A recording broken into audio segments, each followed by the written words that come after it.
Hello everyone, welcome back to our YouTube channel. तो आप सबकी डिमांड पर क्लास 12 हिस्ट्री का मॉडल सेट 4 लेके आया हूं, जिनमें मैं आपको उन सभी क्वेश्चन को कवर कराने वाला हूं जो आपको बोर्ड एग्जाम में पूछ सकता है। जी हाँ, तो बिल्कुल भी आपको क्लास को स्किप नहीं करना है। क्लास अच्छी लगे तो लाइक करना है, अपने दोस्तों में आपको शेयर कर देना है, और जितने भी स्टूडेंट इस चैनल पर नए आना है चैनल को सब्सक्राइब करके बेल आइकन को प्रेस कर लेना है, ताकि नेक्स्ट क्लास में आप टाइम पे अटेंड हो सके। तो बिना टाइम को वेस्ट किए हमें क्लास की ओर चलेंगे, और आप लोग को हो सके तो साथ साथ में अपना आंसर बताते चलिएगा कौन सा ऑप्शन करेक्ट होगा। जैसा कि आप देख पा रहे होंगे, जो क्वेश्चन नंबर 1 जो स्क्रीन पे आ चुका है, और आप लोग कमेंट बॉक्स में आंसर बताने की कोशिश करेंगे कौन सा ऑप्शन करेक्ट होगा। क्या बोला जा रहा है क्वेश्चन नंबर 1 में? हड़प्पा सभ्यता में युगल समाधान किस स्थल से मिला है? जी हाँ, तो कौन से स्थल से मिला है युगल समाधान हड़प्पा सभ्यता में, वो आपको बताने हैं। यहाँ पे 1 का ऑप्शन नंबर बी बिल्कुल करेक्ट हो जाएगा। दिखाने लोथल से मिला है। चलिए आप क्वेश्चन नंबर 2 को देख लीजिए, क्या बोला जाए क्वेश्चन नंबर 2 में? सिंधु घाटी सभ्यता किस युग की मानी जाती है? जी हाँ, जो सिंधु घाटी सभ्यता है कौन सी युग की सभ्यता मानी जाती है, वो आपको बताने हैं। तो यहाँ पे 2 का ऑप्शन नंबर सी बिल्कुल करेक्ट हो जाएगा। दिखाने कांस्य युग हो जाएगा। चलिए अब देख लेंगे हम लोग नेक्स्ट क्वेश्चन, क्वेश्चन नंबर 3। जी हाँ, काफी इंपोर्टेंट क्वेश्चन स्क्रीन पे आ चुका है। क्या बोला जा रहा है? उत्तर वैदिक काल की अवधि क्या थी? जी हाँ, यानी जो उत्तर वैदिक काल था उसकी टाइम यानी उसका टाइम पीरियड क्या था, वो आपको बताने हैं। तो 3 का ऑप्शन नंबर सी बिल्कुल करेक्ट हो जाएगा। दिखाने 1000 से 600 ईसा पूर्व बिल्कुल करेक्ट हो जाएगा। चलिए अब क्वेश्चन 4 को देख लेंगे हम लोग, और आप लोग इसी तरह साथ साथ में कमेंट बॉक्स में अपना आंसर बताते चलिएगा सारे क्वेश्चंस का। क्या बोला जा रहा है? सिंधु घाटी सभ्यता की विशिष्ट वस्तु क्या थी? जी हाँ, यानी जो सिंधु घाटी सभ्यता है उसमें सबसे खास वस्तु क्या थी, वो आपको बताने हैं। तो 4 का ऑप्शन नंबर डी बिल्कुल करेक्ट हो जाएगा। दिखाने मुहर है। जी हाँ, मुहर है क्या थी सिंधु घाटी सभ्यता की काफी विशिष्ट वस्तु थी। चलिए आप देख लेंगे नेक्स्ट क्वेश्चन, क्वेश्चन नंबर 5। जी हाँ, जैसा कि स्क्रीन पे देख रहे होंगे, जितने भी सारे क्वेश्चन मैं आपको कवर कराऊंगा, ये सारे क्वेश्चन आपको बोर्ड एग्जाम में देखने को मिलेगा। जी हाँ, तो बिल्कुल भी आपको क्लास को स्किप नहीं करना है। तो क्वेश्चन 5 का आप लोग कमेंट बॉक्स में राइट आंसर बताइए कौन सा ऑप्शन करेक्ट होगा।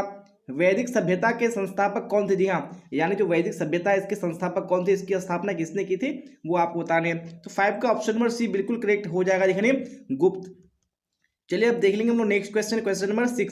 तो क्वेश्चन नंबर 6 भी स्क्रीन पे आ चुका है। क्या बोला जा रहा है? हाँ, भारत का नेपोलियन कहलाता है। जी हाँ, तो भारत का नेपोलियन किसको कहा जाता है? तो ऑप्शन नंबर बी बिल्कुल करेक्ट हो जाएगा। दिखने समुद्रगुप्त को भारत का नेपोलियन कहा जाता है। चलिए अब देख लेंगे नेक्स्ट क्वेश्चन, क्वेश्चन नंबर 7। जी हाँ, तो क्वेश्चन नंबर 7 भी स्क्रीन पे आ चुका है। बोला जा रहा है अशोक का अभिलेख सर्वप्रथम किसने पढ़ा है? जी हाँ, यानी जो अशोक का अभिलेख है इसको सबसे पहले किसने पढ़ा है, इसका स्टडी किसने किया है, वो आपको बताने हैं। तो यहाँ पे 7 का ऑप्शन नंबर सी बिल्कुल करेक्ट हो जाएगा। दिखने प्रिंसेप हो जाएगा।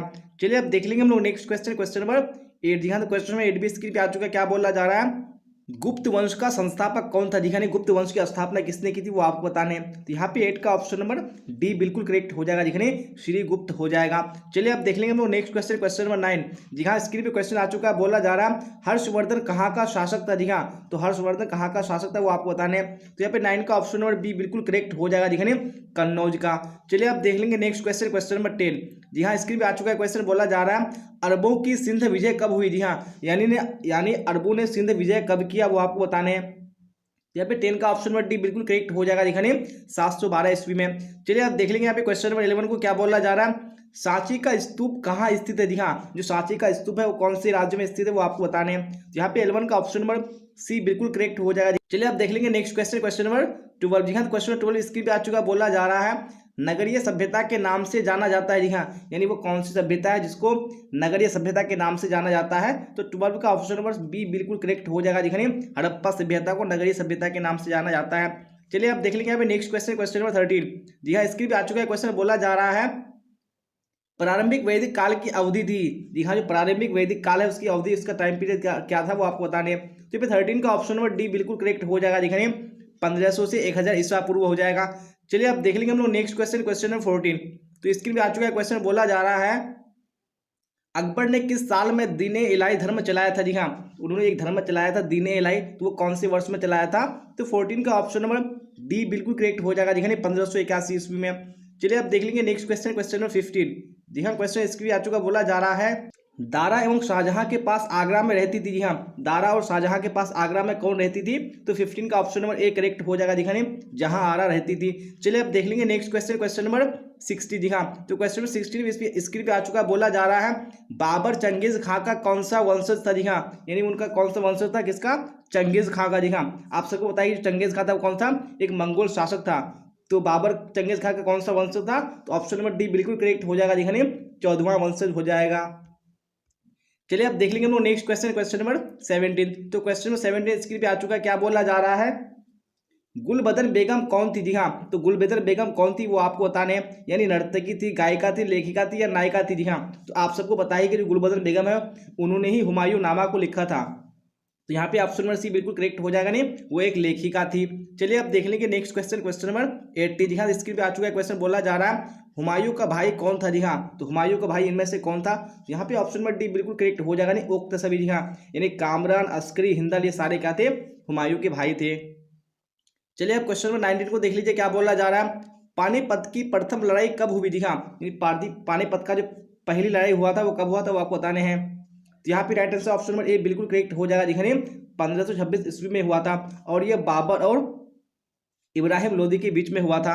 चलिए अब देख लेंगे नेक्स्ट क्वेश्चन, क्वेश्चन नंबर 20। जी हाँ, तो क्वेश्चन नंबर 20 भी स्क्रीन पे आ चुका है। क्या बोला जा रहा है, कृष्णदेव राय का शासन काल है? जी हाँ, तो कृष्णदेव राय ने कब से कब तक शासन किया तो वो आपको बताने हैं। जी हाँ, तो क्वेश्चन नंबर 20 का right answer option number A बिल्कुल करेक्ट हो जाएगा, नहीं 1509 से 1529 ईसा पूर्व हो जाएगा। चलिए अब देख लेंगे नेक्स्ट क्वेश्चन, क्वेश्चन नंबर 21। जी हाँ, स्क्रीन पे आ चुका है। क्वेश्चन बोला जा रहा है निकोलो कोंटी किस देश का यात्री था? जी हाँ, तो ये कौन सी देश का यात्री था? तो 21 का ऑप्शन नंबर ए बिल्कुल करेक्ट हो जाएगा। देखिए इटली का यात्री था। चलिए अब क्वेश्चन 22 को देख लीजिए। क्या बोला जा रहा है, निम्नलिखित में से महिला संत थी? जी हाँ, इनमें से कौन महिला संत थी वो आपको बताने हैं। तो 22 का ऑप्शन नंबर डी बिल्कुल करेक्ट हो जाएगा। दिखाइए इनमें से कोई नहीं होगा। जी हाँ, क्योंकि महिला संत कौन थी?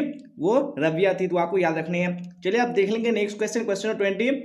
जी हाँ, स्क्रीन पे आ चुका है। क्वेश्चन क्या बोला जा रहा है, रामानंद के शिष्य कौन थे? जी हाँ, इनमें से कौन रामानंद के शिष्य थे, छात्र थे? तो यहाँ पे 23 का right answer option number D बिल्कुल करेक्ट हो जाएगा। देखिए उक्त सभी इनमें सभी हो जाएगा।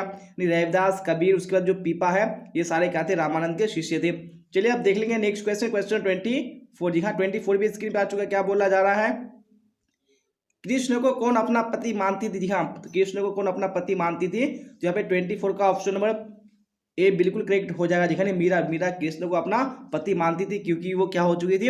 विधवा हो चुकी थी।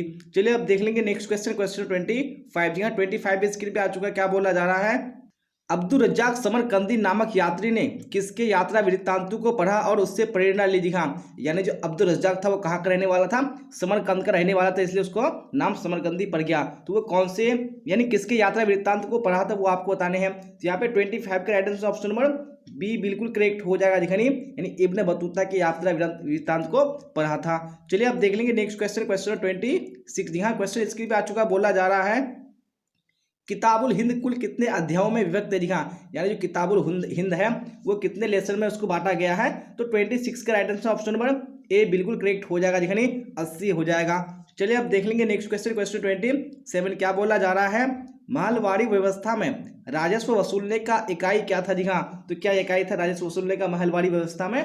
तो ऑप्शन नंबर सी यानी महल बिल्कुल करेक्ट हो जाएगा। चलिए अब क्वेश्चन 28 को देख लीजिए। क्या बोला जा रहा है, फिर राइटर से बताने की कोशिश कीजिए कौन सा करेक्ट होगा।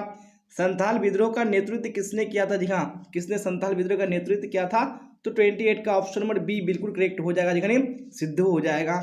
चलिए अब देख लेंगे नेक्स्ट क्वेश्चन, क्वेश्चन 29। क्या बोला है 29 में, अवध के नवाब वाजिद अली शाह को गद्दी पर से कब हटाया गया? जी हाँ, यानी जो अवध के नवाब थे वाजिद अली शाह, उनको कब गद्दी से हटाया गया था? तो 29 का ऑप्शन नंबर डी बिल्कुल करेक्ट हो जाएगा। दिखने 1856 ईस्वी में। चलिए अब देख लेंगे नेक्स्ट क्वेश्चन, क्वेश्चन 30। क्या बोला जा रहा है, झांसी में 1857 ईस्वी की क्रांति का नेतृत्व किसने किया था? दिखा तो झांसी में किसने नेतृत्व किया था क्रांति का? तो यहाँ पे ऑप्शन नंबर बी बिल्कुल करेक्ट हो जाएगा। दिखने रानी लक्ष्मीबाई।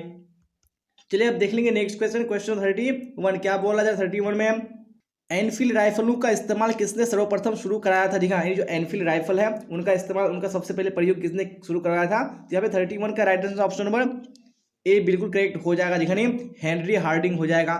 चलिए अब देख लेंगे नेक्स्ट क्वेश्चन, क्वेश्चन 32। जी हाँ, 32 भी स्क्रीन पे आ चुका। बोला जा रहा है 1757 ईस्वी की प्लासी की लड़ाई के समय बंगाल का गवर्नर कौन था? जी हाँ, यानी जब प्लासी की लड़ाई हुई थी 1757 ईस्वी में, उसमें बंगाल का गवर्नर कौन था? जब 32 का ऑप्शन नंबर बी बिल्कुल करेक्ट हो जाएगा। दिखाने रॉबर्ट क्लाइव हो जाएगा। चलिए अब क्वेश्चन 33 को देख लीजिए। क्या बोला जा रहा है, सर्वप्रथम भारत में रेल कहाँ से कहाँ तक चलाई गई? जी हाँ, आप सबको बताया कि सर्वप्रथम भारत में जो रेल चलाई गई थी वो 1853 ईस्वी में चलाई गई थी। जी हाँ, तो आपको बताना है कि कहाँ से कहाँ के यानी किस किस के बीच में चलाई गई थी। तो यहाँ पे ऑप्शन नंबर बी बिल्कुल करेक्ट हो जाएगा। दिखाइए बम्बई से थाने के बीच में। चलिए अब देख लेंगे यहाँ पे नेक्स्ट क्वेश्चन, क्वेश्चन 34 क्या बोला जा रहा है, भारत में औपचारिक जनगणना कब प्रारंभ हुई थी। हाँ, तो कब औपचारिक जनगणना प्रारंभ हुई थी भारत में, तो 34 का ऑप्शन नंबर डी बिल्कुल करेक्ट हो जाएगा, 1872 ईस्वी में। चलिए अब देख लेंगे यहाँ पे क्वेश्चन 35 क्या बोला जा रहा है, चौरी चौरा घटना कब घटी। जी हाँ, चौरी चौरा जो घटना है ये कब घटी वो आपको बताने हैं। जी हाँ, तो यहाँ पे ऑप्शन नंबर ए बिल्कुल करेक्ट हो जाएगा, नहीं 5 फरवरी 1922 को। चलिए अब देख लेंगे नेक्स्ट क्वेश्चन, क्वेश्चन 36। जी हाँ, 36 में क्या बोला जा रहा है, असहयोग आंदोलन का नेतृत्व किसने किया था। जी हाँ, तो किसने नेतृत्व किया था असहयोग आंदोलन का, यहाँ पे option number B Mahatma Gandhi बिल्कुल करेक्ट हो जाएगा।